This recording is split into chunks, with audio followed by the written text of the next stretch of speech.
Secret number one is that your savings are an asset for the bank, but a liability for you, and maybe not in the way that you think. When you go and save this $100 that you work to earn in the bank, you think that this is an asset for you because now you have this money and you have it accessible in the bank.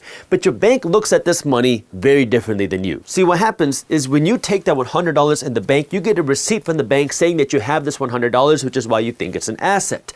But here's what the bank does. On the bank's books, not yours, on the bank's books, they have this liability, which says that they owe you this $100. That receipt says the bank owes you $100, which is why the $100 is a liability to the bank, which makes sense. But then what the bank does is they follow something called a fractional reserve lending system, which means that they take this $100 that you deposited and they don't keep it saved in a vault.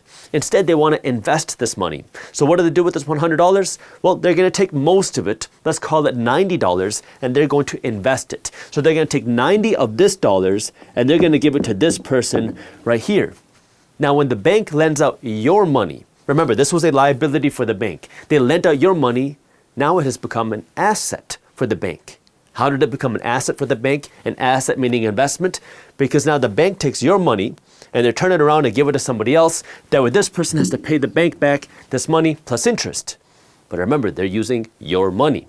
So now this asset that you gave to the bank, well, now it's given to somebody else. That's how fractional reserve lending works. The bank takes your money, they give it to somebody else.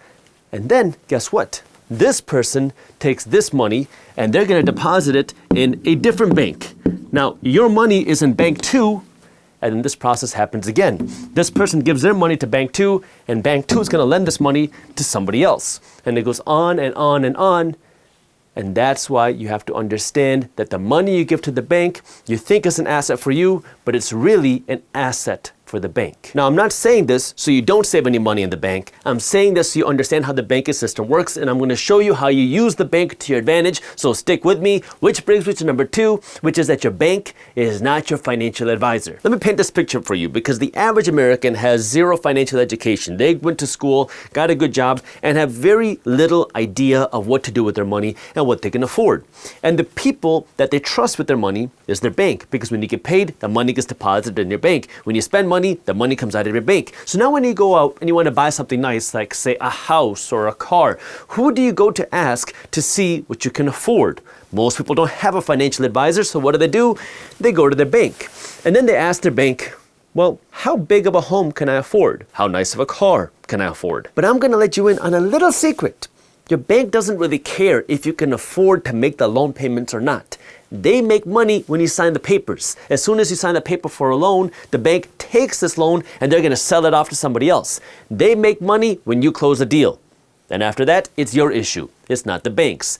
They are not a good judge of how big of a home you can afford or how nice of a car you can afford, which is why you need to have your own financial education instead of asking your banker how much money you should borrow. The third secret, which really shouldn't be a secret, is that banks love it when you spend money you don't have. Now you're going to hear that and you're going to say, Jaspreet, obviously, banks love it when we borrow money. But that's not what I'm talking about. One of the biggest revenue generators for banks is when you spend money you don't have, not through debt, but through your bank account.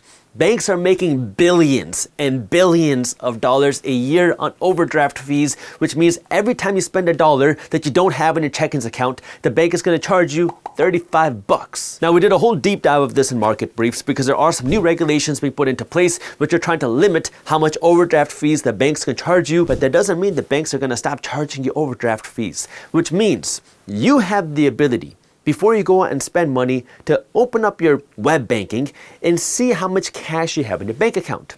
And if you don't have $100 in your bank account, you shouldn't go out and spend $100 or $110. And if you can do that little change, this could save you hundreds of dollars a year, because people that are overdrafting aren't doing it once. They're doing it month after month after month after month. And this is where, if you can control the spending outflow, you can keep more of the money for yourself. And there's a little tip, because I think everybody has overdrafted at some point. I have too. If that happens one time, you can tell your banker, hey, I don't know how that happened. I'm sorry that this has happened. Can you please waive my overdraft fee? And then they should be able to do that the first couple of times for you at no cost.